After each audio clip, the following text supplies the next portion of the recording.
Hello mga ka-viewers! Good morning! Welcome back po sa aming channel. Sisimulan po natin yung ating araw dito sa McDo. Magkakape lang si Dadong. Ang liit pala ng burritos. Kape po muna tayo. Ako hot choco lang. Dito muna tayo sa sa McDo. Dito kami napadaan eh. Malaki na rin yung small nila, no? Coffee tayo, black coffee.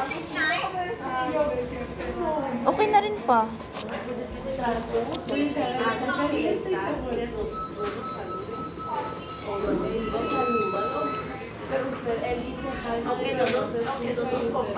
Wala sugar. Hindi tayo nag-add sugar. Gusto mo? Wag na. Parang sinasanay ko na yung sarili ko na walang sugar. Medyo mataas kasi yung resulta ng blood test ko sa sugar tsaka sa creatinine. So, kailangan natin mag-adjust na talaga. Sa edad natin, pag ganito na, dapat, no? Adjust na talaga. Siyempre, hindi naman tayo Less na sa kanin, less sa matatamis, tsaka sa maaalat. Pati yung mamantika.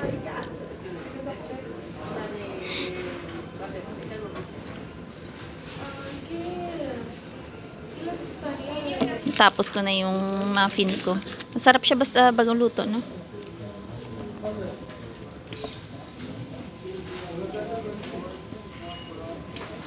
So, yan po pala.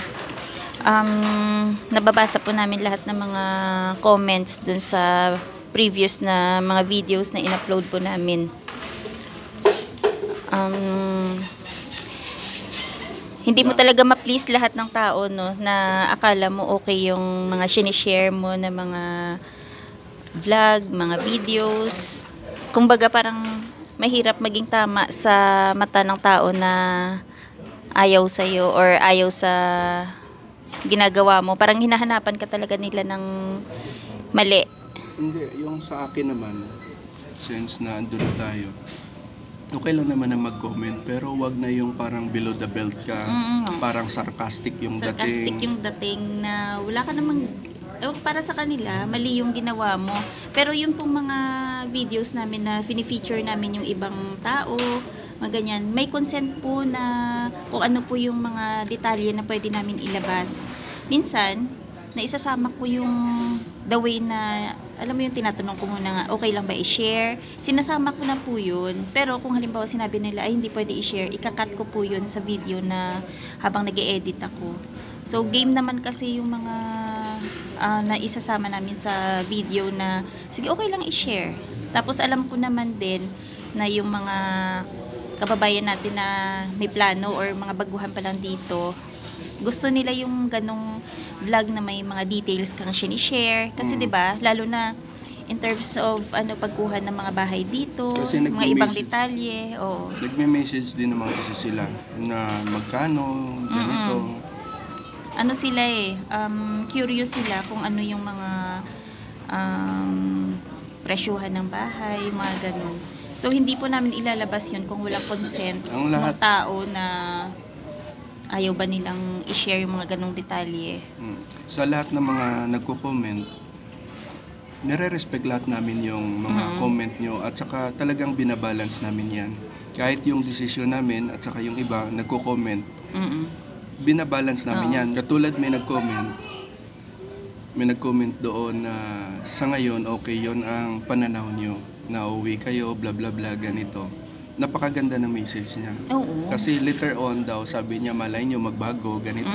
May point talaga. May sense. May Hindi sense. yung nag-share ka, Bigay ka ng opinion nagbigay mo ka ng opinion mo na sarcastic way. No, Yun. natitirahin mo kami, bla bla bla. Siyempre, iba naman yung sitwasyon mo, iba yung sitwasyon namin, iba yung karanasan mo sa buhay, iba yung karanasan namin sa buhay. Iba yung estado mo sa financial, iba yung estado ko sa financial. Tama. Parang ang daming Dapat dapat i-consider. consider na na ano ba ang estado nyo, bakit hindi kayo bla bla bla ganito. Dapat alamin nyo rin yung tao kasi sinishare namin yan dahil naintindihan namin yung sitwasyon namin Yung capacity lang po na namin. ganito lang kami. Oo. Kaya hindi po kami din masyado na, alam mo yung, oo, may pangarap tayo na mas mataas pa sana. Pero, yung sa amin, kung ano lang po yung kaya naming abutin, doon lang tayo, hindi yung masyadong hahangad ka ng sobra, diba?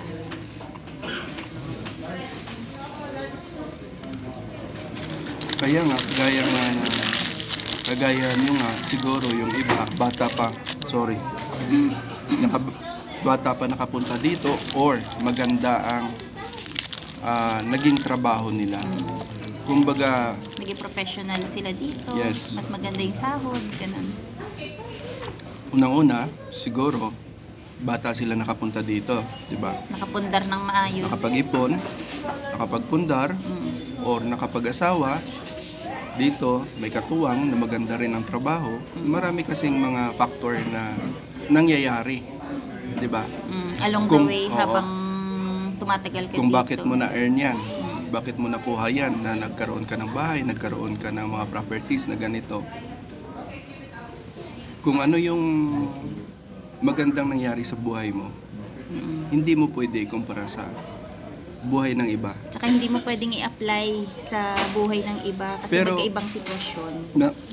Pero maganda kung i-share mo yung buhay mo na ganito ang nangyari sa amin. Kung hindi man namin ma-achieve yan, yung na-achieve mo, siguro yung mga nanonood sa atin Oo. na medyo bata pa, Maging na- example sa kanila. yes, kung gagayahin sila ay gagawin ko ngayon yung style nila kasi na-achieve nila yung ganito. Napaganda Pero- yung buhay nila. Oo. Pero kung magko-comment ka na parang Ganto, ganyan. Pero Dapat ano ganto na yan, gawin ano nyo. na yan, given na yan kasi andito tayo sa sa social media eh. Pero yung Hindi mo makontrol kasi yung iniisip ng tao kung paano sila mag-comment, diba?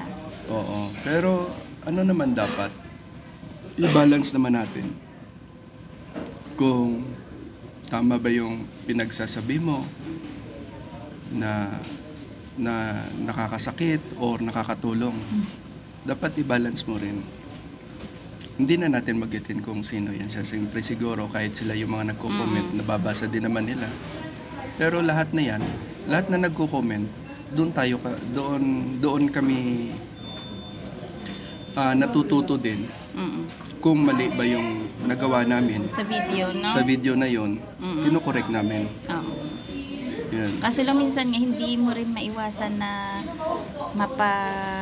mapa-react gawa ng meron talaga na alam mo yung parang tinitira ka personally na hindi ka naman nila kilala.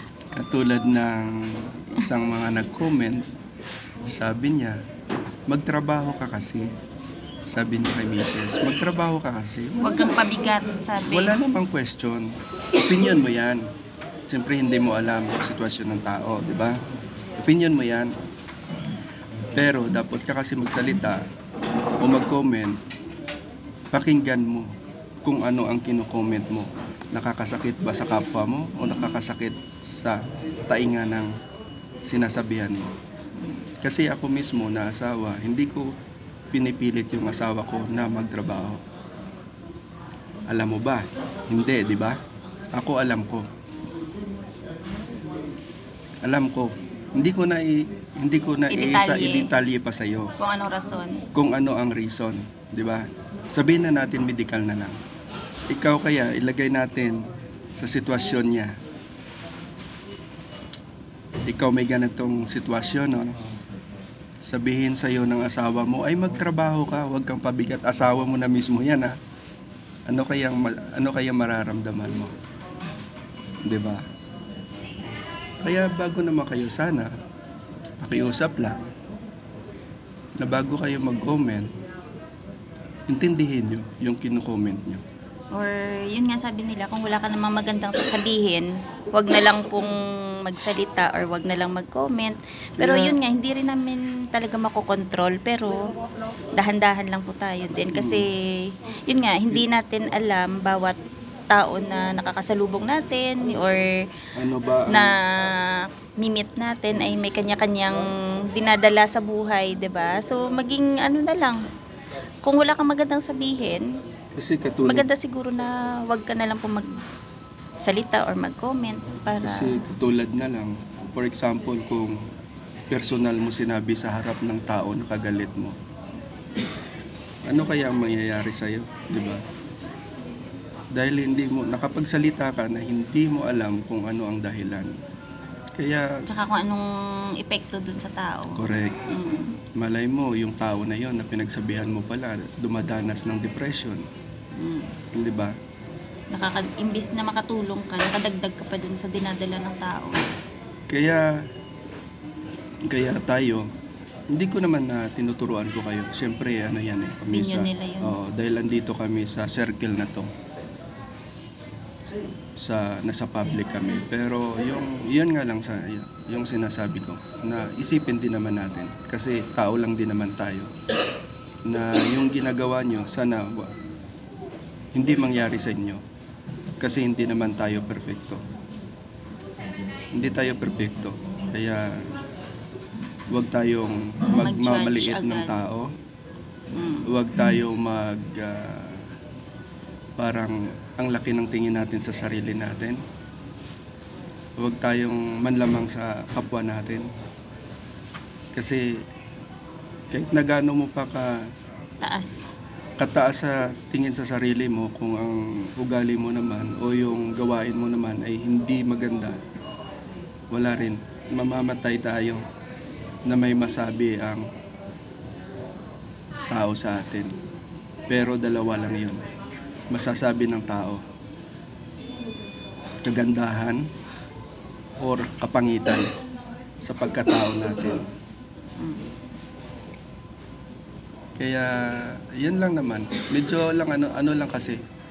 Minsan kasi gusto ko mag-comment, sabi ni Mrs. Hayaan na lang. Hayaan na lang. Pero ako naman, kahit na magko-comment ako, hindi ko yung awayin kita. No.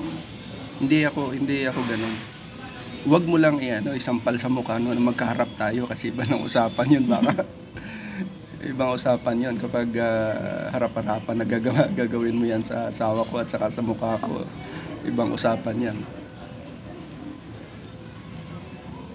Matagal na kasing ano yan eh, may mga binabato sa akin na mga ganong issue.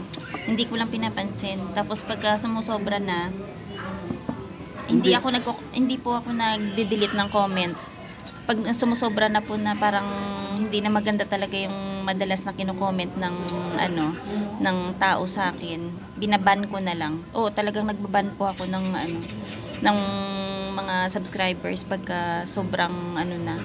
Kasi hindi po healthy. Wala naman po kaming ginagawang masama.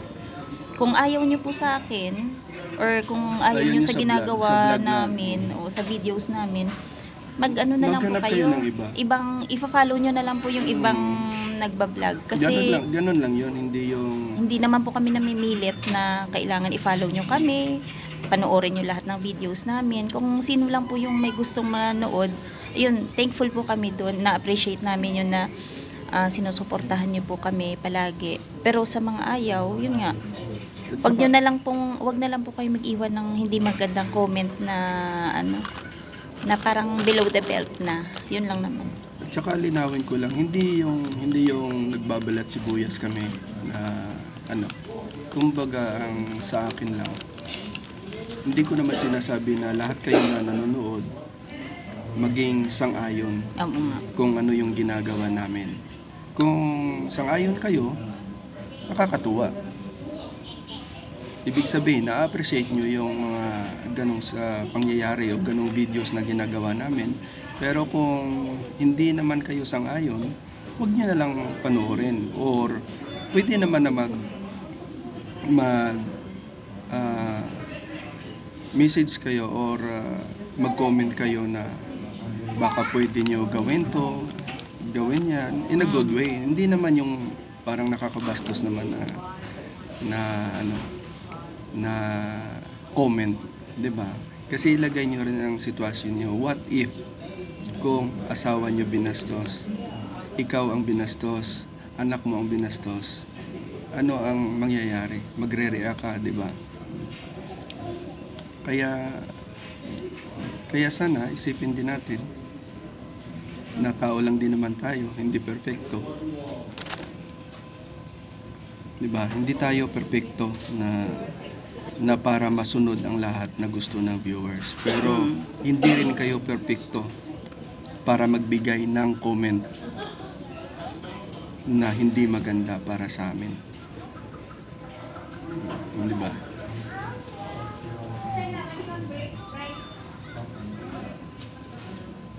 Siguro ma-appreciate pa namin kapag yung nag-suggest ka na ganito ang gawin, baka siguro mapag-isip namin ay oo, mali pala talaga. At saka bandang huli, mapasalamatan ka pa namin. Laki pang papasalamat namin na binigyan mo kami ng idea na ganun pala ang gagawin instead of ganun yung ginawa namin. Di ba? Kasi hindi naman kasi lahat na ginagawa namin ay tama or talagang perfect ba. Siyempre mayroon kaming mga ano dyan. Mayroon kaming akala namin tama pero sa paningin ng iba sa paningin ng iba ay mali pala. Doon alam naman po namin yun. Minsan doon natin nare-realize ay oo nga pala, mali pala yon. At least may open up namin sa sunod na video na ay pasensya na kayo, mali pala yung ano namin or mali yung na-deliver namin na information na ganito. At least nakakatulong kayo, hindi yung nakakasira kayo. 'Di ba? Kasi ang ginagawa namin hindi para sa sarili namin. Para sa mga tao din na nangangailangan ng information. Kung anong buhay meron dito. Lalo na sa mga matatagal na dito, kayo yung may mga talagang may alam.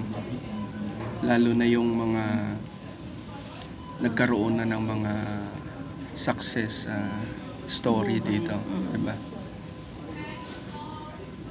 Kaya kung gusto niyo mag-share ng ganun, pwede kayo mag-comment doon at saka at least mas na-appreciate po namin yung mai-balance namin. Natutuwa po kami sa mga ganong komento na sinishare nila yung naging experience nila dito sa Canada or sa ibang bansa din. At saka, may iba kasi kami mga viewers na nasa ibang bansa na nag-share din ng mga experiences nila. Kaya siguro pag nag-comment ka ng magandang comment na ma-share natin sa iba nating kababayan, at least mapagtanto nila na ay tama pala, ito yung gagawin nyo, ito yung gagawin nyo. Kumbaga hindi lang yung side lang namin na story ang mapagbabasihan nila, kundi yung bawat taong nagko-comment. Di ba? Yun lang naman ang napagkwentuhan namin ngayon. Kahit ako sinasabi ko naman sa kay Mrs. na wag na pansinin kasi rights nila yan na mag-comment, pero wag lang yung below the belt naman na parang personal na may galit ka ba. Tapos kapag sinagot naman sila, lalo silang magagalit. Kumbaga parang hindi sila nag-agree na sinagot mo sila ng ganun. Gusto nila parang i-accept mo lang kung parang, ano yung comment nila sa parang sinabi na rin nila na mali ka. Mag-oo ka na lang sa comment ko sa comment or sa opinion ko. Dapat mag-iikot-ikot sana kami dun sa sa Mount Pleasant. Kaso lang kanina medyo malakas po yung hangin. Maganda kasi dun eh. Yun yung dati naming area na tinirhan. Tapos may din doon. Yun yung area ng Regina na maganda sa tubuganing. Ganyan kasi medyo mataas siya. Hills. Medyo natagalan. Kasi may may na-meet po kami na nag-organize pala ng dito. Ng concert dito sa Regina. So mamaya babanggitin ko yung incoming na mga concert nila. Ilagay ko dito sa screen yung poster, kung sino yung artist nila. Makatulong tayo sa kabayan natin na I-promote yung...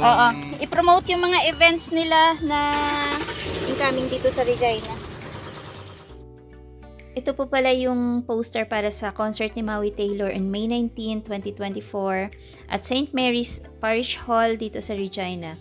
For inquiries po sa mga tickets, pakicontact na lang si June sa 633-590-3148. Yung ibang mga events po nila ipopost po namin sa susunod namin mga videos. Maraming salamat po.